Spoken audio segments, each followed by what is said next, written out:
Hi, welcome to Background Gaming. Now, just a few months ago, napanood natin yung Battle of Undefeated, no? Yun yung si Terence Crawford, and then itong si Errol Spence. Now, ito nga si Terence Crawford ay tumawid dito sa kabila, you know, dito sa other side of street na sinasabi nga nila na inaccept niya yung hamon ni Errol Spence, no? And then, yun nga, nakita natin yung resulta. Tinalo ni Terence Bud Crawford itong si Errol Spence, no? Via TKO, no? So, ibig sabihin, undisputed welterweight champion na itong si Terence Bud Crawford, no? Marami nang tinalo si Errol Spence dito sa dito sa welterweights, no, especially dito sa mga hawak ng PBC Showtime, no.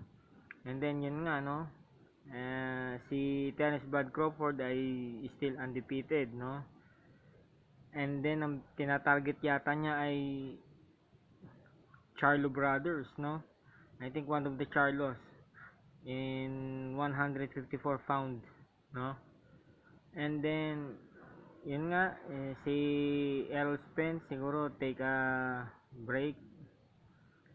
Meron siyang rematch clause kasi Battle of Undefeated yun. But, yun dun sa napanood natin, baka worse, same result, no? O mas grabe pa dun yung mangyari, no? Dahil dun pa lang, kitang-kita na talagang malayo talaga yung agwat no? Talagang si Terence Bud Crawford may gusto talaga siyang patunayan, no? And then tingnan natin yung mga susunod na update kung wala pang final wala pang hindi pa siya finalize kung sino yung makakaharap ni Terence Bud Crawford, but I think one of the Charlos ang tina-target niya. O bibigyan pa siya dito sa mga 140 pound fighter o kaya 147 muna. Tingnan natin and I will update you guys. And then ito nga, speaking of boxing, yung pambansang kamao natin ay lumalaban ng mga exhibition fight, no? Pumunta nga siya dun sa Thailand, promote yung laban nila ni Buakaw, no? Yung Muay Thai fighter, no? And then tingnan natin kung ano magiging result nun. And yun nga, coming from Freddie Roach, Manny Pacquiao, gusto pa raw ni Manny Pacquiao ng isang talagang totoong laban, no? Not an exhibition fight. Hindi siya tatawid sa mga ibang fighting sports, no? Para lang magkaroon ng exhibition fight. Ito ay talaga yung boxing, no?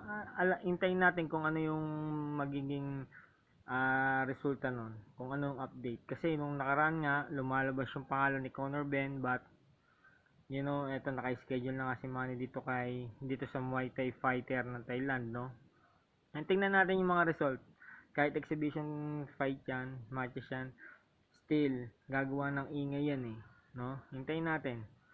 And then also yung kay Terence Bud Crawford, yung journey niya dito sa welterweight division, siya ay undisputed, at si Errol Spence, tignan natin kung kakagatin ng rematch again. And also subaybayan nyo rin yung aking mga ipopost na mga gaming, no? Mobile gaming, no? And I will update you guys. Muli, maraming salamat po and God bless.